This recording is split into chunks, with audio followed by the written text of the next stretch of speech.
I had to quit smoking dope at 17 because I got asthma really bad. And that might not be a big deal to you, but I grew up in Mendocino County.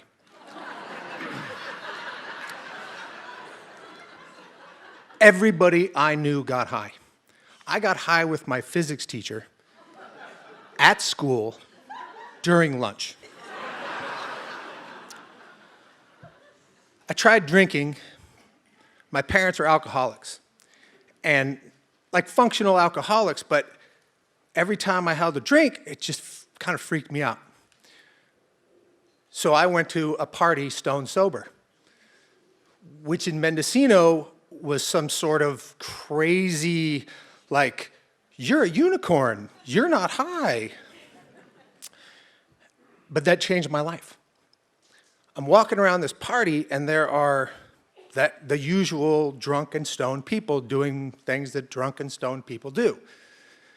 And for an hour, it was fun, because you're sober and you can make fun of them, but then it just gets incredibly depressing and boring. And I watched this girl make out with this boy because he had a Camaro. And then I watched her friend get mad at her because she wanted to make out with a guy with a Camaro, and I decided I would have to go home. On my way to the door, I saw a friend of mine, John, leaning against the refrigerator, and he had kind of a small crowd of people around him, and he was telling some story, and I went over to listen, and it was one long tale of how stupid everybody was, and how everybody gets high all the time, and it's the same thing every week. The party is the same people throw the party, everything's the same, and his parents are the same. His parents had been divorced for about 2 years, remarried, and just got divorced again, and he was being shuttled back and forth between them, depending on who wanted to go to the bar and try to get lucky. And he was almost in tears. And I was watching him, and I realized he was sober. And I looked, and on the refrigerator behind him was a calendar, a big calendar called Above San Francisco. And it had a picture of the Golden Gate Bridge on it, huge. And while he was almost breaking into tears, I looked at the picture and went, "Oh, you could climb that."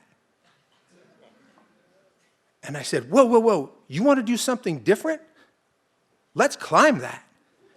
And he turned and looked at the refrigerator, and he went, "I'm in." And everybody else at the party said, "You won't do it, you can't do it, you won't do it." 10 minutes later, we were in a car leaving Mendocino for the Golden Gate Bridge. The whole way we talked about crappy things in our lives, horrible stuff, alcoholism, how neither one of us had any money for college. And then we pulled off at the exit, right on the Marin side, drove up to the top, and there are cars parked there with kids making out and the occasional bottle thrown off the edge. We hiked down to the base of the bridge, and there's just a little chain link fence. We hop the fence, go to the undercarriage where the bridge meets Marin. The tower is out here, but the land actually meets the bridge.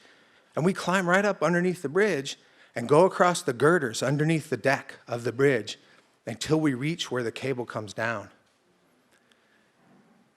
We hear cars whizzing by. The fog is so thick that I think we'll be invisible anyways, and we hop right up onto the cable. I'm standing on the cable. John is in front of me, and he looks, and we see a car go by, and they could see us plain as day. So he took off, disappeared into the fog immediately. I took a breath, I went. Within 15 seconds, I couldn't even see the deck of the bridge. It was that foggy. Keep going. On and on through the fog. It's getting steeper. It's really wet. The fog is it's just dripping. Everything's dripping. And I can hear the ocean down below. I can hear, oh my God, I am 700 feet in the air. And then I pop right up through the fog. It's a full moon. The fog looks like cotton rolling in, and it's pouring under the bridge. And I could see the Transamerica Pyramid poking up out. I can see the radio tower on top of Twin Peaks with the red lights flashing, and it's warm. and it's beautiful. And I get to the top, and there's John, and he's crying.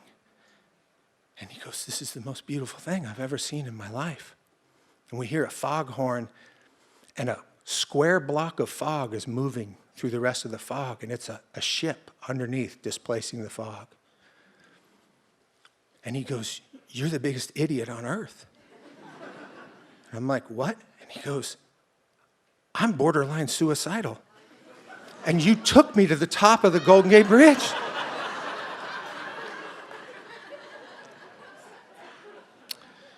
We had brought a camera. He took pictures of me. I took pictures of him.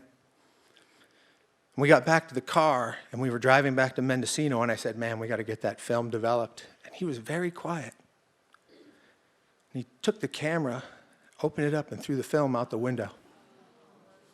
And he goes, that was for us. Thank you.